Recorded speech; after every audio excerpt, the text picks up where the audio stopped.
Assalamualaikum warahmatullahi wabarakatuh. Perkenalkan, nama saya Nabila Alifah Yasmin dengan NIM 211030404090. Di sini saya izin mempresentasikan mengenai keselamatan dan kesehatan kerja. Sebelum memulai materi, perlu kita ketahui terlebih dahulu mengenai pokok pembahasan.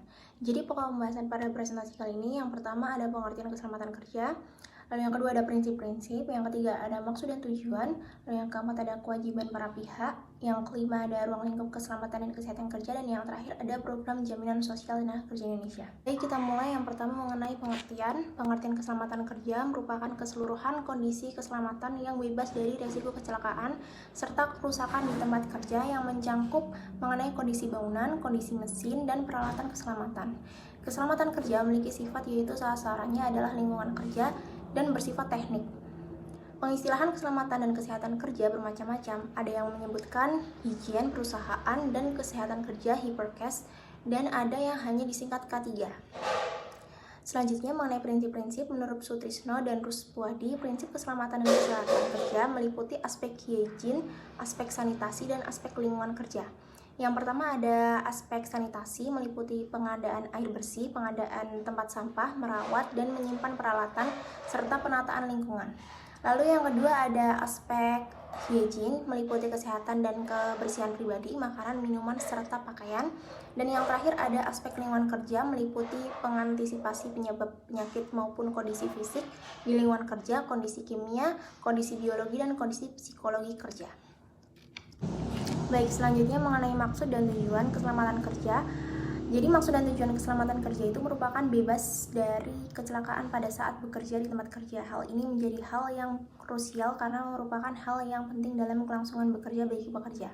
Terdapat beberapa tujuan keselamatan kerja, yakni yang pertama, menjaga tenaga kerja atas hak keselamatannya dalam melaksanakan pekerjaan demi kesejahteraan hidup serta menunjang produksi dan produktivitas nasional.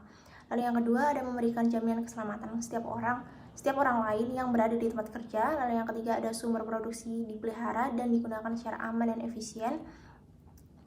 Selanjutnya mengenai program jaminan sosial tenaga kerja.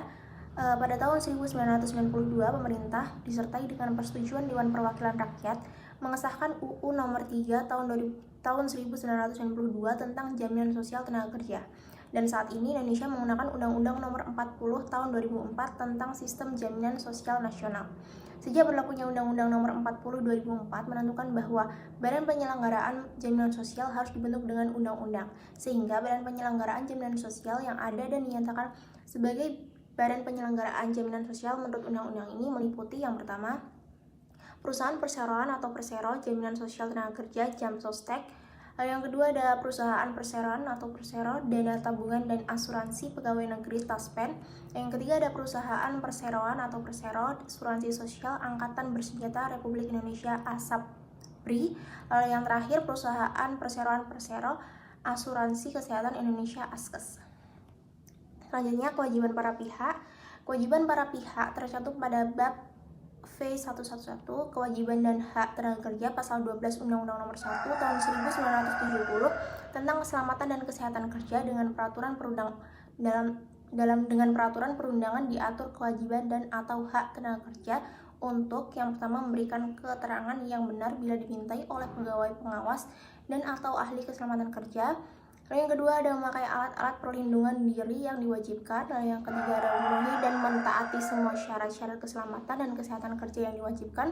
Lalu yang ketiga ada meminta pada pengurus agar dilaksanakan semua syarat keselamatan dan kesehatan kerja yang diwajibkan. Dan yang terakhir menyatakan keberatan kerja pada keselamatan dan kesehatan kerja serta alat-alat perlindungan diri yang diwajibkan meragukan. Lalu yang terakhir mengenai ruang lingkup kesehatan kerja. Kesehatan kerja merupakan suatu hal yang penting pada semua pekerjaan dengan potensi bahaya. Jika kesehatan kerja tidak tercapai, maka pekerja bisa terkena penyakit akibat kerja. Berapa ruang lingkup kesehatan kerja dalam ruang lingkup K3 adalah sebagai berikut. Yang pertama, penyelenggaraan pelayanan kesehatan kerja. Lalu yang kedua ada pelaksanaan pemerintah kesehatan tenaga kerja. Yang ketiga ada pelaksanaan P3K. Yang keempat pelaksanaan gizi bekerja. Lalu yang kelima, pelaksanaan pemeriksaan syarat-syarat ergonomi, dan yang terakhir pelaksanaan pelaporan. Lalu yang terakhir, kesimpulan keselamatan kerja adalah keseluruhan kondisi keselamatan yang bebas dari risiko kecelakaan serta kerusakan di tempat kerja yang mencakup mengenai kondisi bangunan, kondisi mesin, dan peralatan keselamatan. Kesehatan kerja adalah spesialisasi dalam ilmu kedokteran beserta praktiknya yang bertujuan supaya pekerja atau masyarakat pekerja mendapat derajat kesehatan yang tinggi, baik fisik, mental, serta sosial melalui usaha preventif dan kuratif terhadap penyakit atau gangguan kesehatan yang diakibatkan faktor pekerjaan dan lingkungan kerja, serta terhadap penyakit umum. Suatu kewajiban para pihak terkait dengan kesehatan dan keselamatan pekerja sudah diatur dalam bab V111 kewajiban dan hak tenaga kerja pasal 12 Undang-Undang Nomor 1 Tahun 1970 tentang keselamatan dan kesehatan kerja apabila berdasarkan PP Nomor 84 Tahun 2013 jaminan kesehatan dan keselamatan kerja berupa jaminan hari tua, jaminan kecelakaan kerja, dan jaminan kematian. Sedangkan menurut Undang-Undang Nomor 40 Tahun 2004 jenis program jaminan sosial meliputi yang pertama jaminan kesehatan, yang kedua jaminan kecelakaan kerja, yang ketiga jaminan hari tua, yang keempat jaminan pensiun, dan yang terakhir jaminan kematian. Sekian presentasi dari saya. Apabila ada kata atau kalimat yang kurang berkenan, saya mohon maaf. Terima kasih. Wassalamualaikum warahmatullahi wabarakatuh.